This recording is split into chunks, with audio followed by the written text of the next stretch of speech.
In other news today, fire crews in Southern California are battling yet another wildfire. More than 7,000 people are being forced from their homes in Ventura County because of the so-called Maria fire.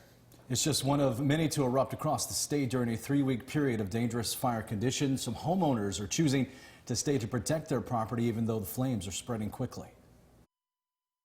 Got close enough to where we could actually hear it, hear the crackling and the flames and everything. So it's getting a little bit closer, getting a little bit more nervous, but still going to stick it out and see what happens. In Northern California, firefighters have made progress battling the massive fire in Sonoma County. Evacuees have started returning home. In this week's Round the World, First Alert meteorologist Marquise Mita breaks down how wildfires spread.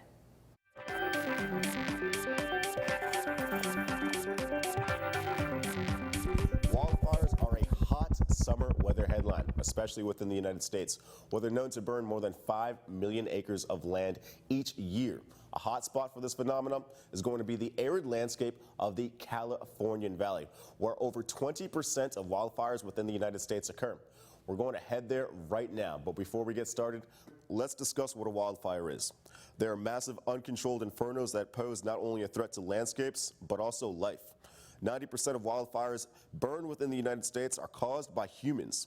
Causes can be campfires left unattended, the burning of debris, downed power lines, discarded cigarettes, or intentional arson.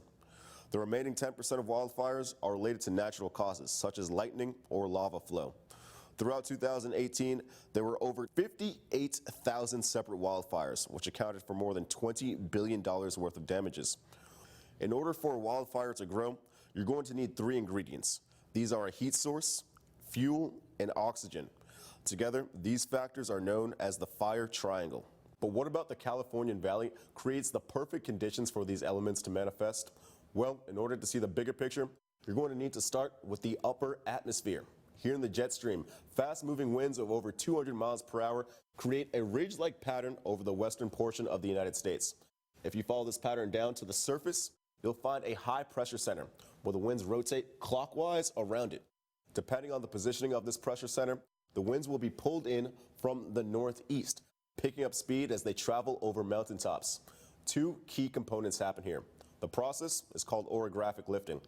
First, strong moving winds rain out a mass majority of the moisture that they compiled on the windward side of the mountains. Therefore, as the winds descend from the mountaintops, they're going to heat up and dry out as they begin to compress. Dry, hot air provides the oxygen needed for the fire triangle. Fast-moving winds, well, they act as the fuel. And the cigarette you left behind at a campsite can be the heat source needed to complete the trifecta. So next time you're having a smoke, or maybe even leaving a campsite, take the extra time to properly extinguish your controlled fire. Because a peaceful scene like this, well, it can quickly turn into this. From the Weather Center, Marquise Mita, 9 on your side.